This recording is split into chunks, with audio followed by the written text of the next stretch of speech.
Hello everyone! Өткен сабақтарда біз сіздермен ағылшын тілінде болашақты қандай шақтарды қолданып және қандай грамматикалық құрылымдарды пайдаланып айту керек екенін үйренген болатынбыз.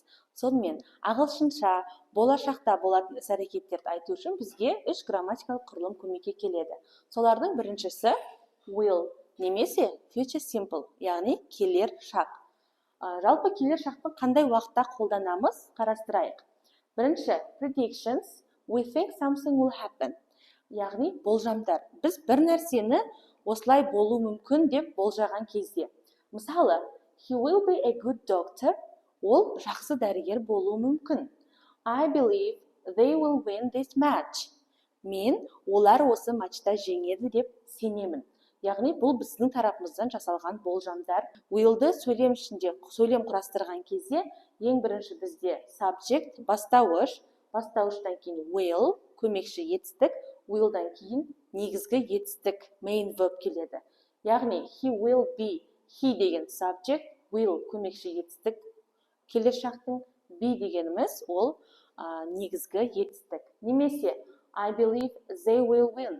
Яғни they бастауыш, will көмекші етістік, win негізгі етістік. Бұл жерде will'дан кейін тұратын етістіктер ешқандай өзгеріске түспейді. Бұл болымды сөйлем. Екінші қандай жағдайда қолданамыз? Ол instant decisions, taken while speaking. Яғни біз сөйлеп жатқан, қарым-қатынас жасап жатқан уақытта, сол моментте бірден резко қабылданған шешімдерді осы will конструкциясы арқылы айтамыз. Мысалы, екі адам арасында диалог болып жатыр.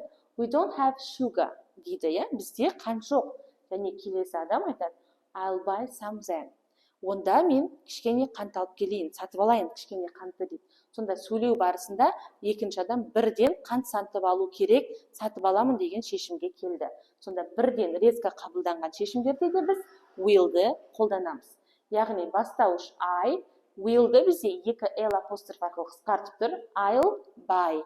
Buy деген негізгі етістік. Келесі will'дің қолданылатын кезі promises and refusals. Яғни уәде берген кезде немесе отказ жасаған кезде. Мысалы, I'll help you, but I won't lend you any money. Мен саған көмектесемін, бірақ мен ешқандай ақша қарызға бермеймін дейді. Қараңыздар, осы жерде біз will'дің болымды және болымсыз түрлерін көріп тұрмыз. I will help бізде болымды түрі, екінші сөйлемнің бөлігінде I won't lend you. Lend деген қарызға беру. Won't деген will'ға notты қосқандағы қысқарып шыққан болымсыз тіркес. Мысалы, will not, won't lend you any money. Келесі жағдай бізде offers. Offers дегеніміз ұсыныстар. Ұсыныс жасаған кезде де will арқылы сөйлейміз. Мысалы, I'll carry your bag.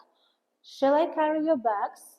Мен сенің сөмкелеріңді көтеремін, немесе сен сөмкелеріңді көтерейін ба деп бір адамға ұсыныс жасайды.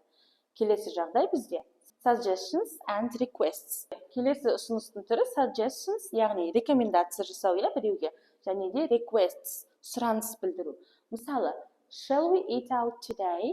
Бізде сұраулы сөйлемдерде will'дің орнында кей жағдайда shall деген сөз тұруы мүмкін. Ол will'дің альтернативасы, яғни оның орнына қолдануға болатын сөз. Қазіргі уақытта көбіне will қолданылады. Сонда will we eat out today? Бүгін сырттан тамақтанамыз ба?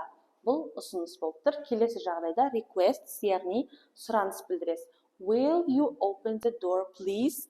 Есікті ашып жібересіз бе, өтініш. Яғни бұл жерде сұрап тұр, сізден солай жасауда. Сұраулы сөйлемдерде will бастауыштың алдында тұрады. Сәйкесінше етістік ешқандай өзгеріске түспейді. Келесі future simple'дан бөлек, яғни will'ды қоспай сөйлемге қандай жағдайда басқаша біз болашақ жайында айта аламыз ағылшын тілінде? Ол бізде be going to конструкциясы. Be going to конструкциясы бізде енді істейін деп жатқан біздегі жоспарларды айтқан кезде қолданамыз. Бұл да болашаққа қатысты сөйлемдер. Мысалы, бұл жердегі be әдеттегі to be етістігінің формалары бойынша өзгереді. Мысалы, be-дің орнына бізде am, is және are деген to be етістігінің біреуі тұрады. Be going to. Ары қарай бұл қай кезде қолданылады? Дәл солай will сияқты predictions, яғни болжам жасаған кезде, бірақ бұл жердегі болжамдағы айырмашылықты назар аударамыз. we see present evidence. Қараңыз, will мен be going to екеуі де бізде predictions, яғни болжам жасаған кезде қолданылады. Бірақ біз will мен болжам жасаған кезде біз ол нәрсе болады деп ойлап, өз ойымыз арқылы болжам жасаймыз, ол болмай қалуы да мүмкін. Ал be going to мен жасалған болжамдарға бізде алдын ала дәлел келтіріледі. Яғни дәлелді түрде нақты болжамдарға көбіне сенімдірек болған кезде be going to мен айтамыз. Мысалы, slow down, we are going to have an accident. Баяула, бізде жол апаты болып қалуы мүмкін. Яғни біз жолдың дұрыс емес екенін, жолдың нашар екенін көріп тұрып, немесе айналадағы көліктердің өте қатты жылдамдықпен жүріп келе жатқанын көріп тұрып, дәлелді түрде біз оған болжам жасаймыз. Мүмкін осылай болып қалады, былай жаса деген сияқты. We are going to have, яғни we деген бастауыштан кейін are деген to be етістігі, going to-дан кейін келетін have деген етістік ешқандай өзгеріссіз өз түбірінде қалады. Мысалы, екінші мысал, look at the clouds, it's going to rain. Бұлттарға қара, жаңбыр жауайын деп жатыр. Яғни біз бұлтқа қарап, сондай қара, жаңбырдың бұлттарын көріп тұрып, дәлелді түрде жаңбыр жауайын деп жатыр деп болжам жасаймыз. Бұл жерде дәлелді түрде келтіріліп тұр. Келесі жағдай, be going to-ды қолданатын келесі жағдай, ол decisions, яғни шешімдер. Taken before now, intentions and plans, яғни осы қазіргі уақытқа дейін өзіміздің ниетімізге байланысты жоспарларымызды айтқан кезде сол жоспарларға шешім шығарып қоямыз, сол шешім бойынша болашақты айтамыз. Мысалы, are you going to watch the game tonight? Бүгін түнде ойынды көрейін деп жатырсың ба? Яғни біз оның алдында бүгін түн болмай тұрып, ол ойынды көреміз ба, көрмейміз ба, өзіміз үшін жоспарлап қойдық, ниеттеніп қойдық. Соны біз сұрасақ, соны айтсақ болады.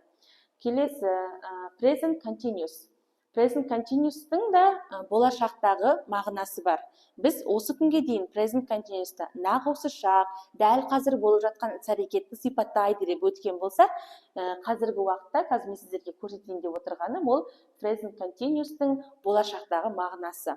Яғни present continuous-тың формуласын пайдалана отырып сөйлемді айтамыз, және бұл сөйлем бізде болашаққа қатысты сөйлемдер болады. Яғни қандай жағдайда? Ең бірінші plans, жоспарлар. Arrangements have been made. Яғни бұл жерде уже жоспарлар келісіліп қойған. Алдын ала уақыты, нақты орны белгілі болып, басқа адаммен келісілген түрде жасалайын деп жатырған іс-әрекеттерді present continuous арқылы сипаттап айта алады екенбіз. Мысал ретінде, I am flying to New York tomorrow morning. Мен ертең таңертең Нью-Йоркке ұшамын. Яғни әлі ұшқан жоқ, енді ұшайын деп жатыр. Және бұл жерде қай жерге баратыны to New York және қай уақытта екені нақты көрсетіліп тұр. Және бұл ұшу ол алдын ала жоспарланып келісіліп қойған іс-әрекет. I am flying, бастауыштан to be етістігі және етістікке ing қосылып, бұл бізде present continuous болып тұр. Көріп тұрсыздар, екінші мысал, I'm seeing the dentist at 6. Мен сағат 6-да дентистке барам, яғни кездесем. Бұл жерде бізде алдын ала жоспарланып қойған, алдын ала жазылып қойған жаңағы тіс дәрігеріне, және де уақыты нақты белгілі болып тұр. Сондықтан да біз I am seeing деп present continuous пен айтамыз. Және соңғы мысал, we are getting married next week. Біз келесі аптада үйленейін деп жатырмыз. Үйленеміз, Үйлену үшін де біз алдын ала жоспарлап, келісіп қояды. Және келесі апта деп нақты уақыты көрсетіліп тұр. Сол үшін бұл жерде, бұл сөйлемді де біз present continuous пайдаланып айтып тұрмыз. Видеоны соңына дейін көрсеңіздер, төмендегі тапсырмаларды, описание бөліміндегі тапсырмаларды орындап, жекеге жолдаңыздар. Bye!